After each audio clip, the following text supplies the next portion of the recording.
Welcome to a new edition of the Neon Jazz interview series with veteran New York-based jazz pianist David Janeway. We covered his life in jazz, COVID, his new 2021 CD, Distant Voices, featuring Billy Hart and Cameron Brown, and so much more. Distant Voices is a tribute to the many jazz pianists that have inspired and influenced David throughout his career. He was born in Rochester, New York, and began studying classical piano at the age of 6 after moving to Detroit in 1960.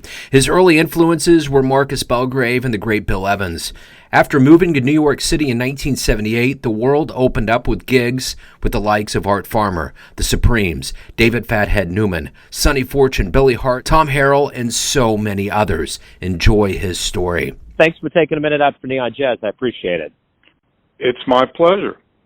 So let's talk about Distant Voices. I've had some time to really listen to this album, and it's a wonderfully orchestrated CD. You have Billy Hart and Cameron Brown on this release. And I think before we get into the artistic construction of this, it's coming out during the tail end of this pandemic. There's more chances now to promote it. Does it feel cathartic to have a release come out now with the possibilities of things opening up? Absolutely. We can finally see a glimmer of hope, the light at the end of the tunnel. The clubs are opening back up again. People are clamoring to get out to hear live music again. You know, over the summer I was doing mostly outdoor gigs, but now things have come back to the clubs, and so it's a very exciting time. We're all starved for that human connection that we get in a jazz club, you know, a small performance venue. So it's very exciting. We're hopefully out of the woods here. Yeah, fingers crossed. So talk to me about the collaboration and the artistic vision you had for this project. So this was a project that was percolating for a couple years since the release of my last trio recording in 2017, Secret Passages. This project really was about a tribute to all the greats that have influenced me from the beginning of my career growing up in Detroit, where I was exposed to many of the great jazz pianists that came out of Detroit, like Hank Jones and Barry Harris and Harold McKinney.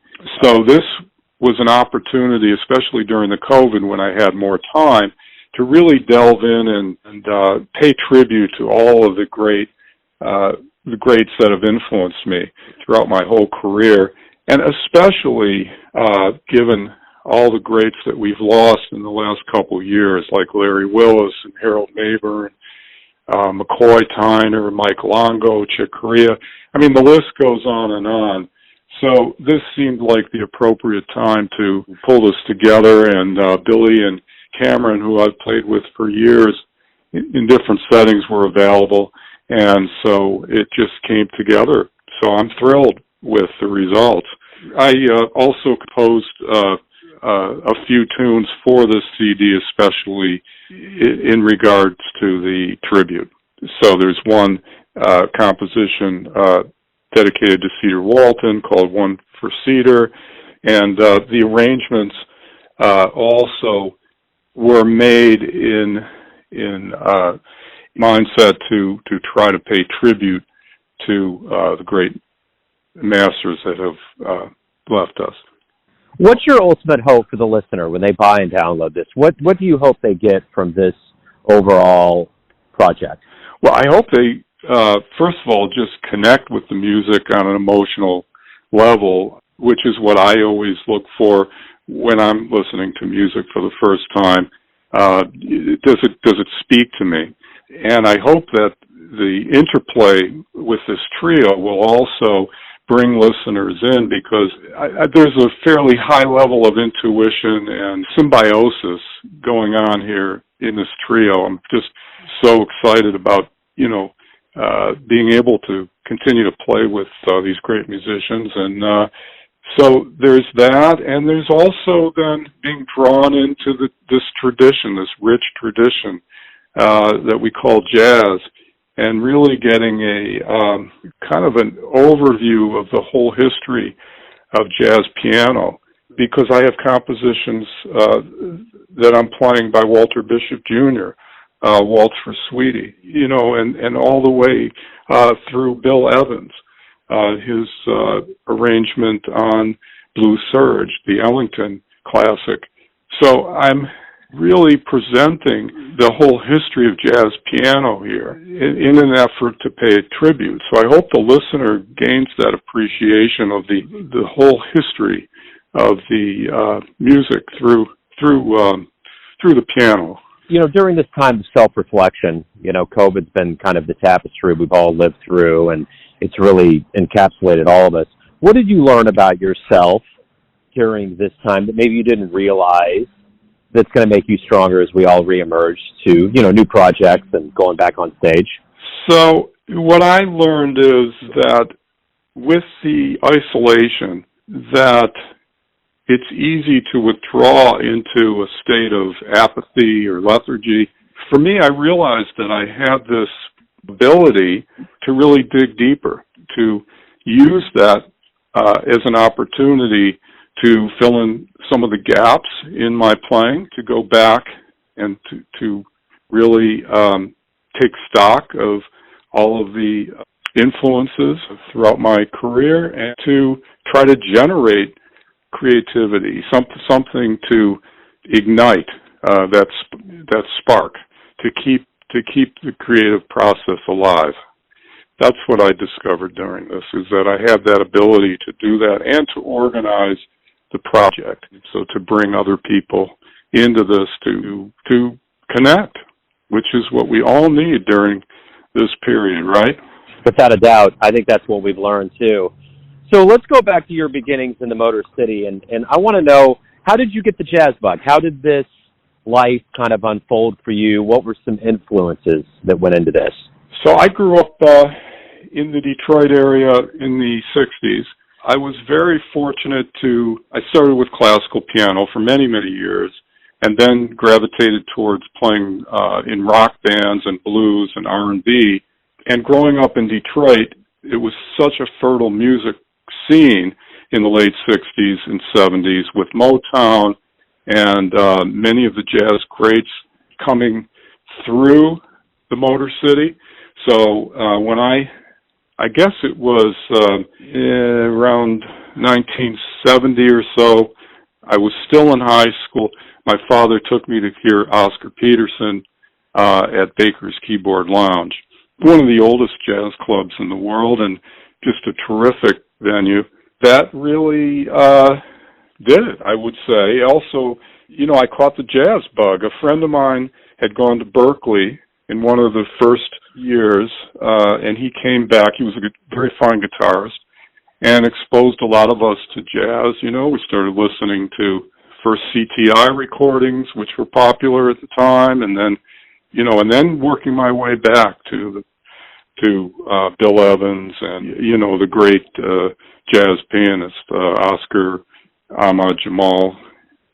But growing up in Detroit at that time, it was possible to really be mentored by some of the masters. Marcus Belgrave, in particular, had come off the road with Ray Charles and was really dedicated to teaching. He and Marvin Doc Holliday started a jazz program at Oakland University where they had a big band and jazz workshops, and I got to be part of that for a couple years, and we had artists that came through to perform with this big band. I got to perform with Dizzy Gillespie when I was 19 with this big band.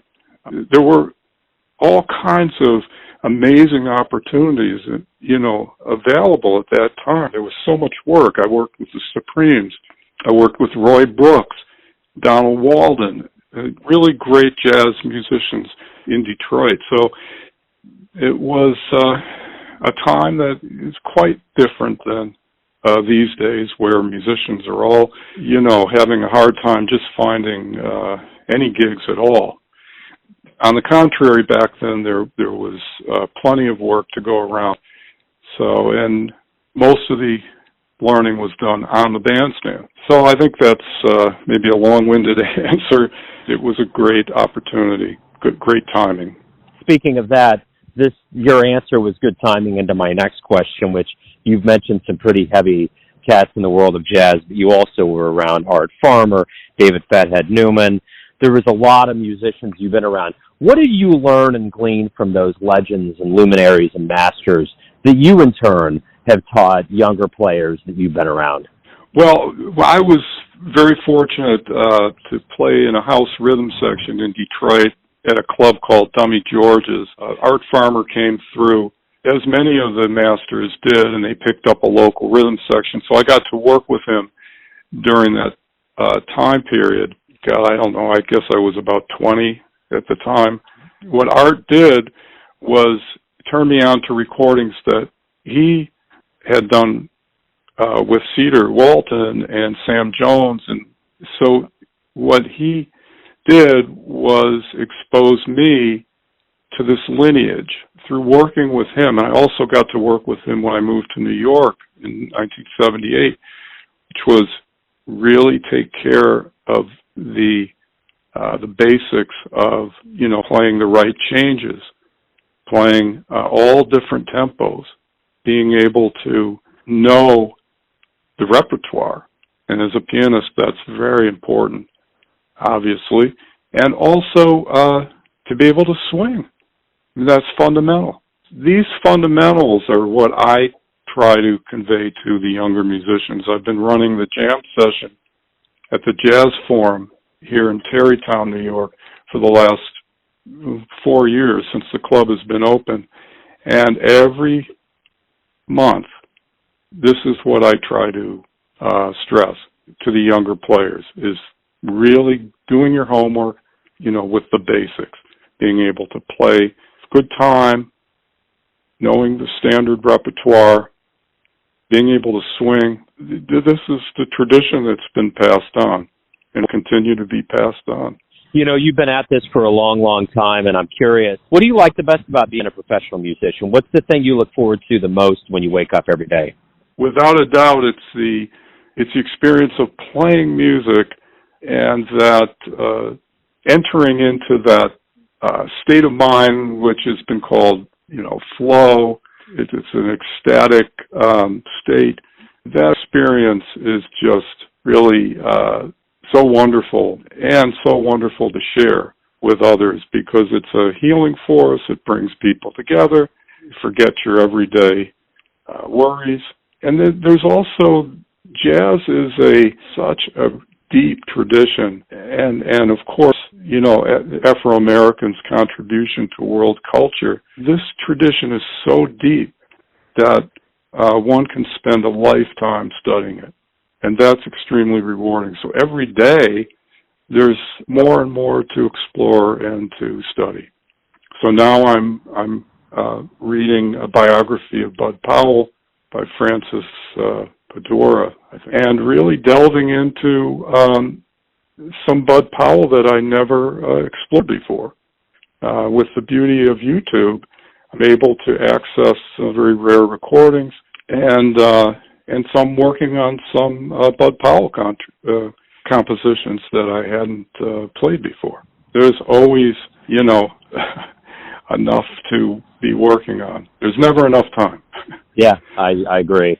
So, let's say you have a dream tonight. You run into your younger self around the time that you were starting to become a professional musician, and you could give your younger self one piece of advice based on what you've learned throughout all these years. And this isn't really a regret question. It's more of imparting your wisdom on your younger self.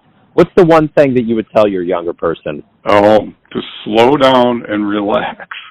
And you don't have to play everything in every solo. To really just focus on, swinging. Just being in the groove and supporting the other musicians, especially focusing on comping. Not have that nervous energy that, that I had, which I think, created too much tension in my body, actually. I think I developed some tendonitis back in my teens, I remember.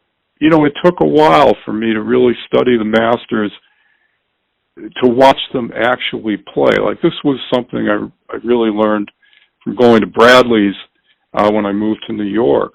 in the late 70s, and watching Kenny Barron and Tommy Flanagan and these greats, just watching them at the keyboard and how relaxed they were, effortless. So that's what I would go back and, but that's a hard thing to strive for when you're young and you're trying to prove yourself and you're trying to play everything that you can. The other thing would be not to play the same on every tune. There's a way to play a bossa nova. You just want to play a bossa nova and play it with the right spirit and play it authentically, right? Or how to play a ballad. So there's a whole art to playing, a particular type of tune. And so it's not like one size fits all, no. Everyone has an idea or perception of who they think you are, your family, your friends, your fans. Ultimately, you live your life. You have a perception of yourself. Who do you think you are?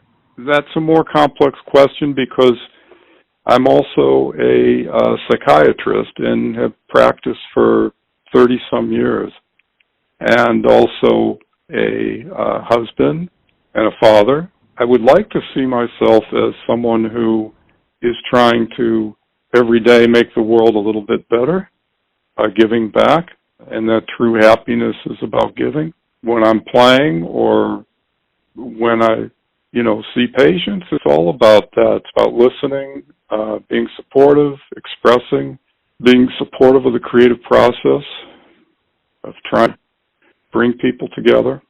So I would say that is what I'm, my mission through my music and through my life. That's a great way to wrap this up. David, thank you for taking a minute out for the show. I appreciate it. Good luck with the album and the return to the stage. It was my pleasure. I hope you're having as wonderful of a fall day as we're having here in New York. Thanks for listening and tuning in to another Neon Jazz interview, where we give you a bit of insight into the finest players in Detroit, Rochester, Kansas City, and spots all over the world, giving fans all that jazz. Thanks to David for his time, music, and story.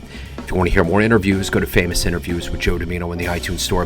Visit neonjazz at youtube.com, and for everything Neon Jazz all the time, go to the neonjazz.blogspot.com. Until next time, enjoy the jazz, my friends.